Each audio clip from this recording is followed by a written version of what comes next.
بسم اللہ الرحمن الرحیم۔ السلام علیکم۔ ہمارا آج کا موضوع ہے مسائل کے حل کے لیے مناسب لائحہ عمل، یعنی کہ کسی بھی ریاست کو جو داخلی یا خارجی مسائل کا سامنا کرنا ہوتا ہے اس کے لیے کیا طریقہ کار اختیار کرنا چاہیے۔ آج کا دور جس کو ہم جمہوری دور کہتے ہیں اس میں مسائل کا حل جنگوں سے نہیں ہے، نہ قوت کے استعمال سے ہے، بلکہ مسائل کے حل کے لیے ہم بات چیت کرتے ہیں، پرامن اور عمدہ طریقے سے مسائل کو حل کرنے کی کوشش کرتے ہیں۔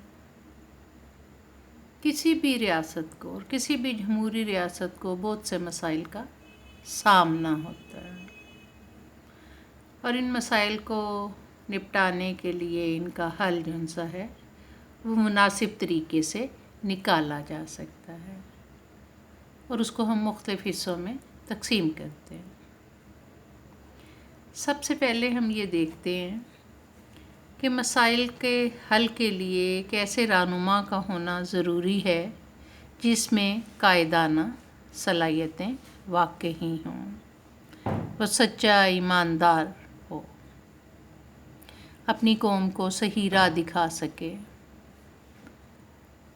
اس کا کردار بے داغ بے غرض ہو، اس کا رویہ اچھا ہو، اور پرعزم قیادت سے وہ قوم کو مسائل سے دور لے جاتا ہے۔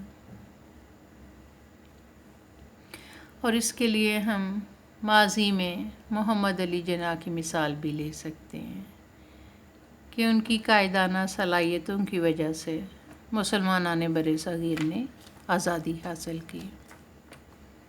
انہوں نے مسلم عوام کو مایوسی اور ناکامی کے غار سے نکال کر حوصلہ دیا اور انہیں خود مختار قوم کی شکل میں ڈھال دیا، اور آج بھی یہ خود مختار قوم اپنے مسائل کا حل ان کی رہنمائی سے پا سکتی ہے۔ پھر مسائل کے حل کے لیے جیسا کہ پہلے بھی ذکر ہوا کہ جنگ مسائل کا حل نہیں ہے، قوت کے استعمال سے مسائل کا حل آج کل نہیں نکالا جاتا، بلکہ مذاکرات، بحث و مباحثے اور تنقید سے مسائل کو حل کرنے کی کوشش کی جاتی ہے۔ مسائل کو سلجھانے کے لیے فری کین سے بات چیت کی جاتی ہے۔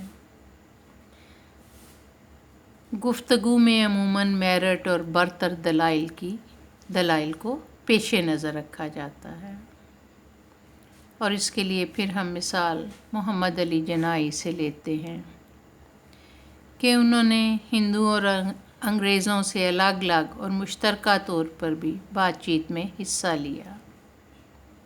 قیام پاکستان مسلسل مذاکرات، بحث و مباحثے اور دلائل کا نتیجہ ہے۔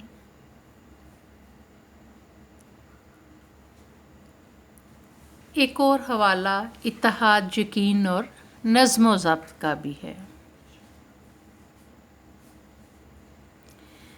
قومی آزادی، اقتدار اعلیٰ اور وقار کا انحصار بڑی حد تک عوام کے رویوں پر ہوتا ہے،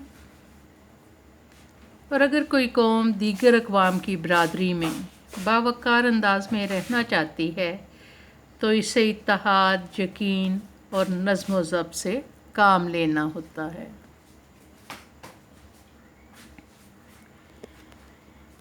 قائد اعظم نے ہمیں اتحاد، یقین اور نظم و ضبط کا تاریخی نعرہ دیا۔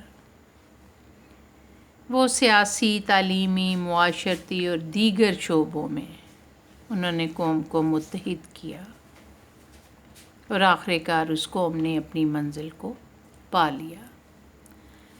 آج بھی اگر پاکستانی قوم متحد ہو جاتی ہے، اپنی منزل کو حاصل کرنے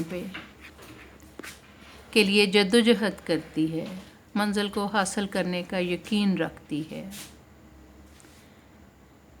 ترتیب اور اصولوں کی پابندی کرتی ہے، تو ہماری منزل دور نہیں، جو کہ ترقی یافتہ ملک ایک حقیقی اسلامی معاشرے کی منزل ہے، جو کہ آخر پاکستان کی منزل ہے۔ اللہ حافظ۔